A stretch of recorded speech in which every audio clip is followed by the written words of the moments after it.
Tudo bom, pessoal? Eu sou Adriano, professor de artes.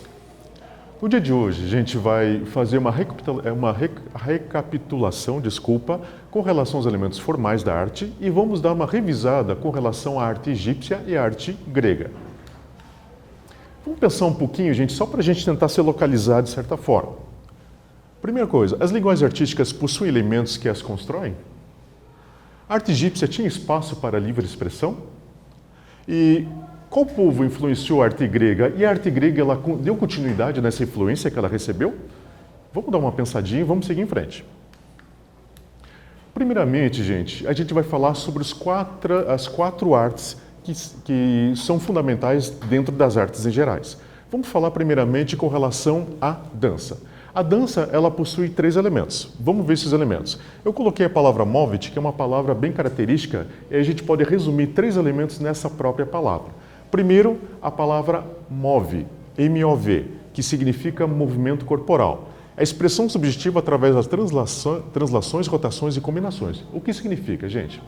Dentro do movimento, nós temos dois subitens. Um subitem é a translação e o outro subitem é a rotação. O que é a translação? A translação é quando sai de um ponto A e volta a um ponto B. Então, esse percurso é a translação.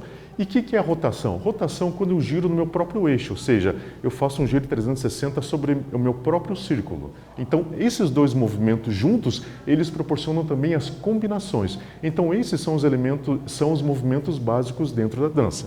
Nós temos também a questão do E, que seria espaço. O que é o espaço? Espaço é o local onde você vai executar a sua obra, onde você vai executar a dança. Então, esse espaço é exatamente o local de atuação. E nós temos também TE, que significa tempo, referência que constitui a ligação entre a dança e a música, lento, moderado e rápido. Ou seja, todo tipo de dança, para que ela possa ser passada, para que ela possa ser ensaiada, ela tem que ter um tempo.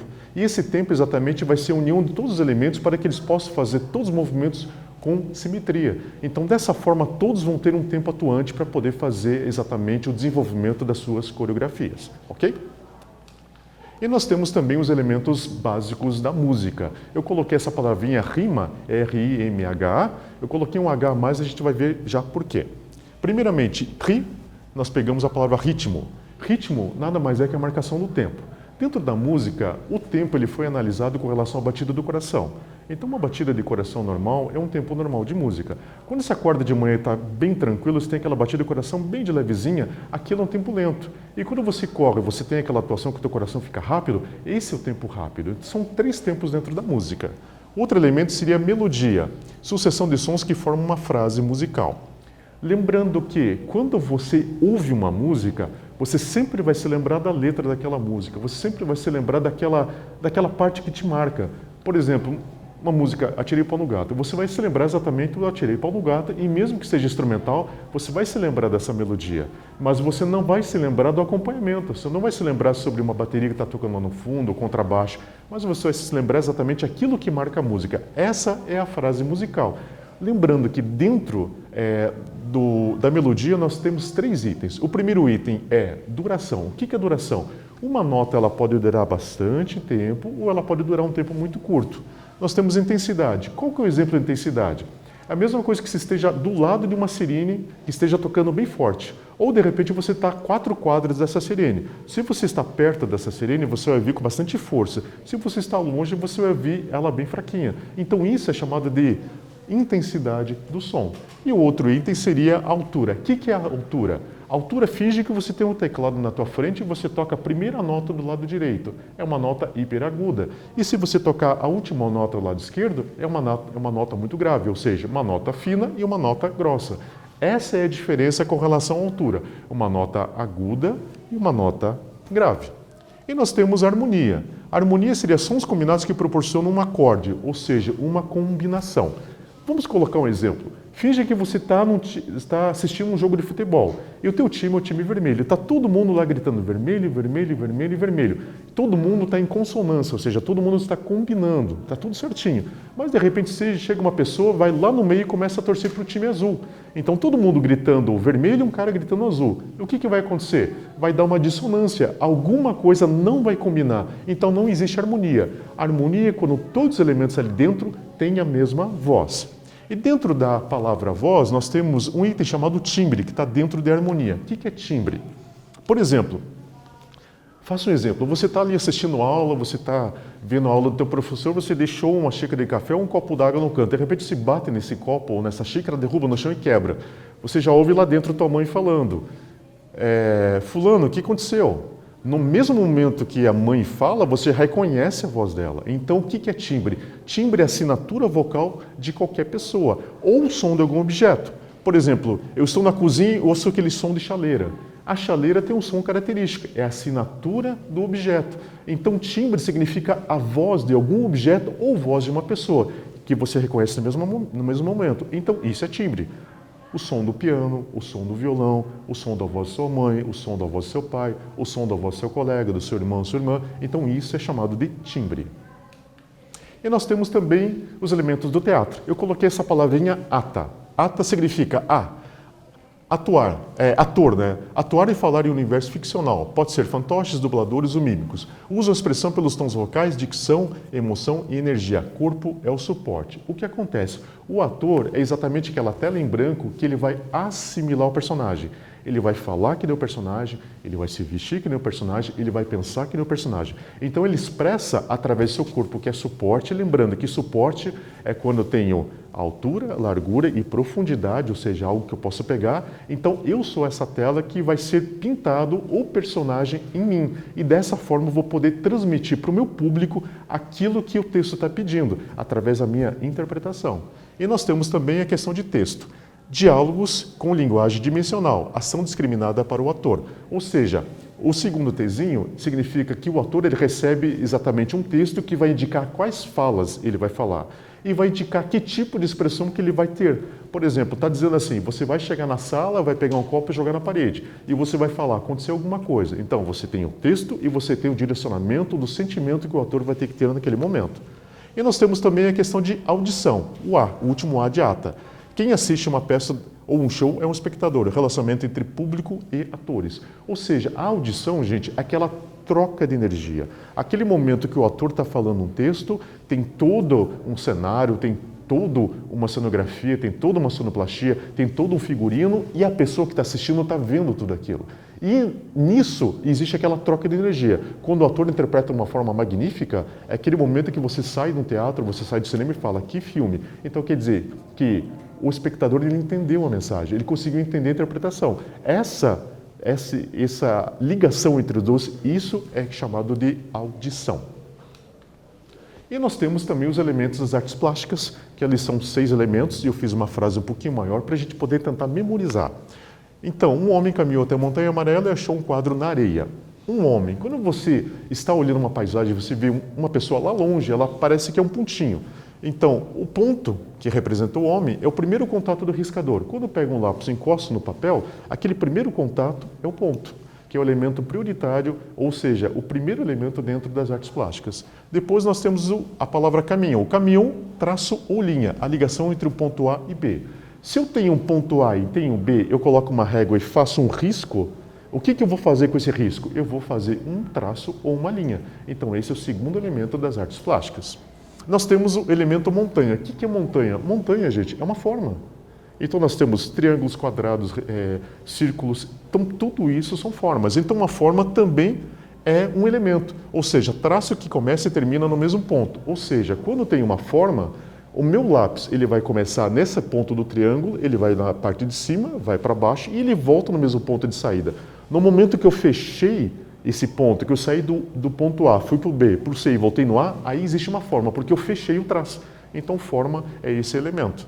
Nós temos também amarelo. O que é amarelo? Amarelo é cor. A cor nada mais é que a reflexão da luz sobre o objeto e produz a cor. Ou seja, quando a luz bate em um objeto e ele reflete, ele vai proporcionar cor. E a cor é um dos elementos das artes plásticas. E nós temos também quadro. O que é o quadro? É uma superfície, local de criação que tem somente altura e largura. Ou seja, eu tenho uma largura ou altura e nesse local estou fazendo uma representação gráfica. Então isso é chamado de superfície. E nós temos também areia. Areia é textura. O que é textura? Textura, gente, é aquela sensação que você tem quando você pega alguma coisa e você sente na mão, que nem areia, você pega e você sente aquelas pedrinhas. Essa sensação pode ser tátil, ou seja, eu estou pegando, ou pode ser visual. Eu posso estar representando visualmente essa sensação. E isso é chamado de textura, ok? Espero que tenha lembrado esses elementos para vocês. Andando um pouquinho mais para frente, não posso esquecer de falar sobre uma nação que fizeram centenas de pirâmides, que nós conhecemos hoje 123 pirâmides, fez inclusive a pirâmide de Quéops, que é a maior de todas, com 146 metros de altura. Lembrando que essa pirâmide durante 4.000 anos foi a maior construção que existiu sobre a face da Terra, foi superada só no final de 1800 e começo de 1900 pelos arranha-céus, graças à invenção da estrutura de aço. Lembrando que as pirâmides não tinham cimento, era simplesmente pedra sobre pedra. Então nós temos esse povo que foi um visionário, eles também tiveram coisas bem particulares dentro deles. Uma coisa bem interessante é a lei da frontalidade e a arte funcional. Lembrando que o que nós vimos com relação à arte egípcia, nós vimos que teve coisas que marcaram. O que é a lei da frontalidade? Frontalidade significa que eu vou ter, por exemplo, essa imagem aqui de Grande Ramsés II, lá do período novo do Império Egípcio. Ele está sendo representado com olhos e dorso de frente, ou seja, seus olhos estão virados de frente, seu dorso de frente, braços, pernas e cabeça de lado. Por que eu estou fazendo dessa forma? Porque se eu pegar meu olho e colocar de lado, eu não vou ter uma superfície grande do olho, eu não vou conseguir enxergar a cor do meu olho, eu não vou conseguir enxergar o formato do meu olho, mas meu olho de frente, eu tenho um detalhamento perfeito. Meu nariz de frente, eu não consigo notar ele, se ele é grande ou pequeno, mas de lado, eu noto ele. Então, o que o egípcio fez? Ele pegou o que maior detalhamento dava e colocou dentro de uma figura plana, não se importando com a lógica, mas se importando o maior detalhamento possível de representação. Por isso que eu vou ter a parte de cima, a cabeça de lado, o olho de frente, o dorso de frente, mãos e pés de lado. Então, o maior detalhamento é a melhor forma de representação. O padrão durou 3.000 anos. Ou seja, durante 3.000 anos, todos os artistas faziam da mesma forma. Desse jeito, não existia espaço para que eu fizesse uma expressão ou que eu viesse com alguma novidade. Eu teria que fazer uma coisa padronizada. Então, não tinha um espaço para minha expressão individual. Então, se eu começasse a fazer um trabalho e eu tivesse que parar, uma outra pessoa tivesse que pegar esse trabalho, teria que ter um padrão para que pudesse continuar da mesma forma que foi do começo. E nós temos então, era uma arte que era uma ferramenta. Nesse momento a gente vai ver que ela é uma arte funcional. E por quê? Dentro da cultura egípcia existia só a questão do pós-vida. Tudo que eles estavam pensando naquela transição do homem dessa vida terrena para uma pós-vida. Ou seja, por exemplo, a escultura, ela é chamada pelo egípcio aquilo que mantém vivo. Dentro da ideologia deles, quando o morto ele renascia e via essas pinturas, ele se lembrava de que pessoa ele era e qual era seu destino. Vamos em frente. E nós temos também a lei da hierarquia de imagem. Quanto maior o personagem, maior grau de importância do status social e espiritual. Os faraós eram reis, tinham sua linhagem atribuída aos deuses. Então, portanto, os únicos representantes da Terra. E por isso eram retratados de um corpo maior, por terem corpos divinos.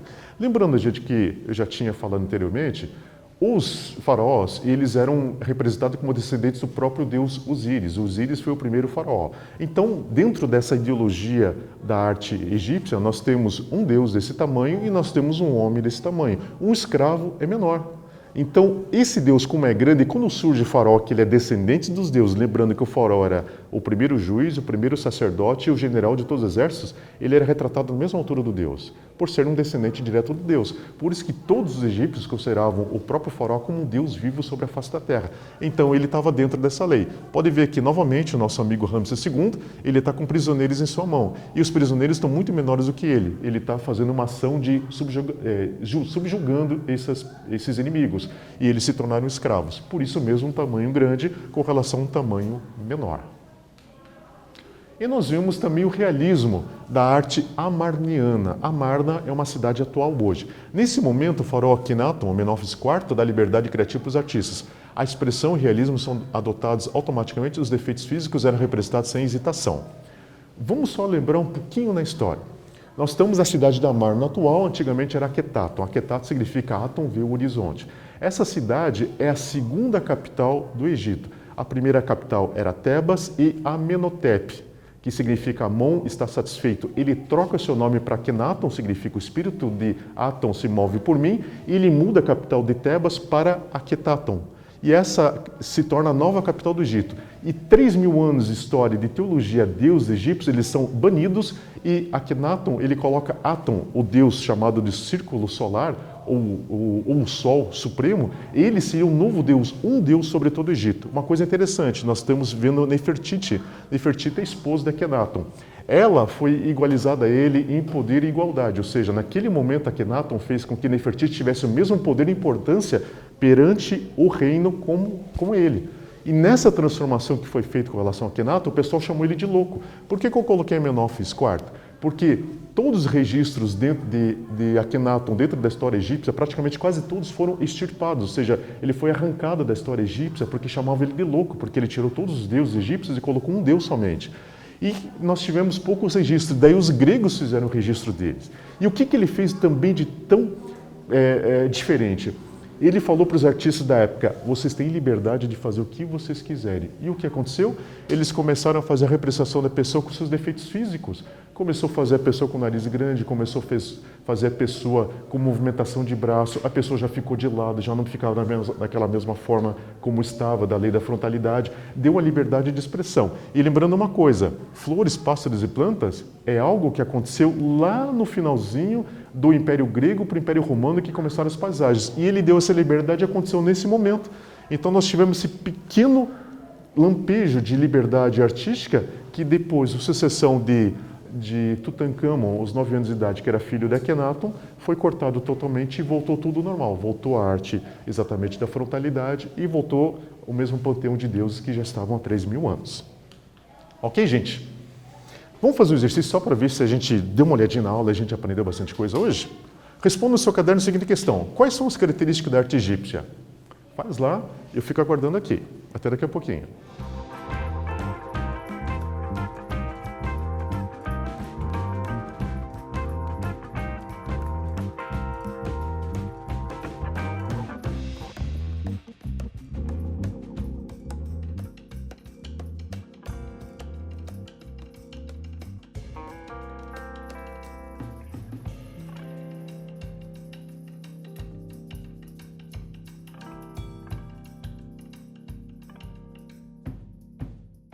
Aí o pessoal respondeu lá, manda para o professor e a gente vai dar uma analisada. Agora, pessoal, a gente vai entrar dentro da arte grega. Vamos tentar lembrar mais ou menos o que estava acontecendo nessa época.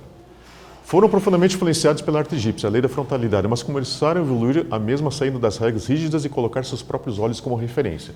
Gente, lembre o seguinte, o Egito foi uma referência mundial para tudo que você pode imaginar. E os gregos viram a arte egípcia, aprenderam com eles e começaram a trazer isso dentro dessa cultura. Lembrando que no começo ali eles tinham um padrão geométrico, daí eles foram gradativamente vindo para pessoas.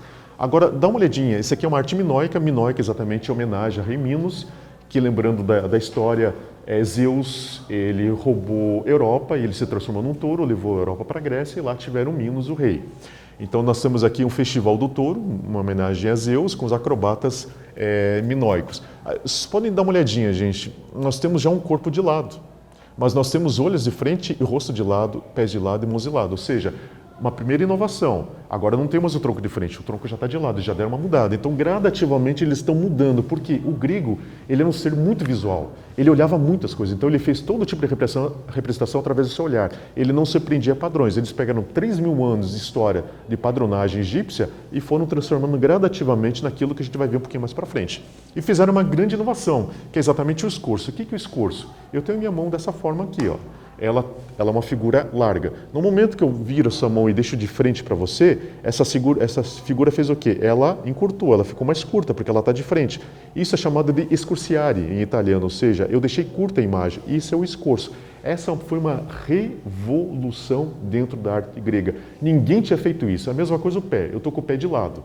Esse pé ele é comprido assim. De repente eu pego o pé, viro de frente e você está vendo só a ponta dos meus dedos. Ou seja, eu encurtei o pé e deixei curto. Escorciário. É um escorço também. Isso foi assim, meu Deus, como é que eles podem fazer isso? Então eles fizeram essa inovação. E isso começou a mudar a arte. Por isso que o grego começou a ir para um padrão já de realidade. E daí, mais tarde, claro, evidentemente, na Renascença, no Renascimento, se tornou a perspectiva, ou seja, esse mesmo ângulo de frente, agora eu estou vendo em vários ângulos, estou vendo esse pé de lado, estou vendo de baixo, estou vendo de cima, isso se tornou perspectiva. E nós estamos entrando agora em Idade Clássica, época dourada, esculturas assimétricas com expressão e domínio escultório, uso do bronze para maior detalhamento e solidez. O que acontece, gente? Claro que no começo o grego começou a usar muito a questão da pedra, só que ele tinha esculturas estáticas, simétricas, bem estilo egípcio. Gradativamente ele foi mudando, ele começou a colocar movimento e começou a colocar simetria. Pode ver que tem uma perna estendida, outra não, que é o contraposto. Ou seja, ele já não está mais reto os dois lados, ele está meio de lado. Então já começa a dar expressão dentro do corpo. E adotaram bronze por quê?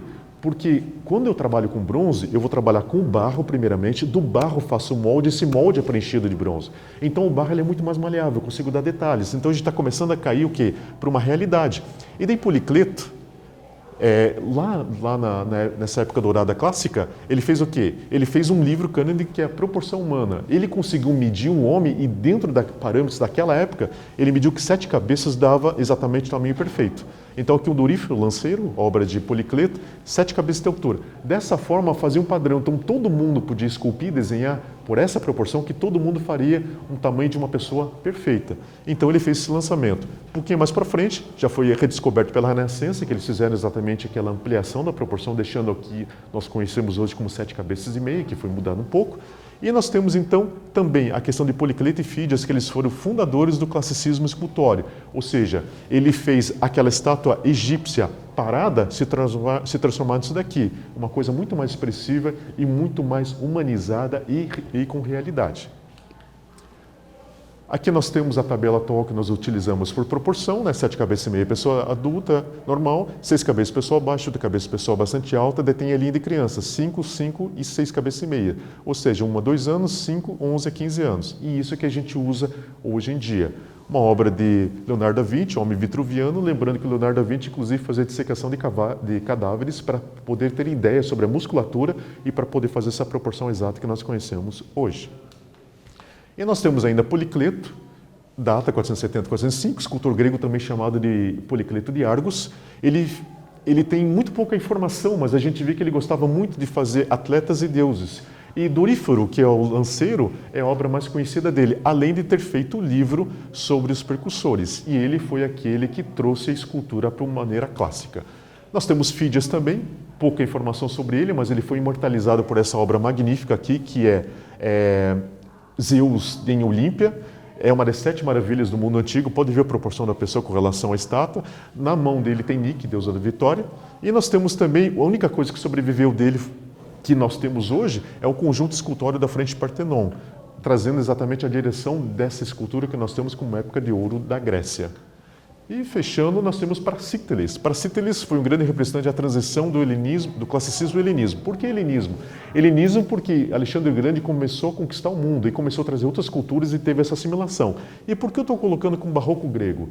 A característica do barroco é exatamente aquela escultura atuante, é como se fosse um ator dentro da escultura. Então ele está tendo uma expressão facial e corporal. Lembrando que o classicismo existia a imponência, aquela coisa da grandiosidade. Mas já nesse período helenístico já tem ação, então estátuas mais movimentadas e a expressão ela fica um pouquinho mais forte. A escultura mais famosa é Afrodite Sinido, que ela foi a mais repetida durante todo o período clássico, todo mundo fez releitura dessa obra, e nós temos também como principal a preferida pelos romanos, eles já acharam espetacular essa obra. E nós vemos que ele herdou do próprio pai, Sifusódoto, ele herdou essa questão da arte e essa vivência com relação à escultura. Vamos fazer uma atividade bem rapidinha, gente? O que a gente aprendeu? Pratique agora, com uma régua e folha de papel, crie uma frisa grega inspirada na seguinte imagem. Você lembra que eu falei lá sobre arte geométrica? Dá uma repetida nisso, faça seu caderno e vamos ver o que acontece. Estou esperando vocês.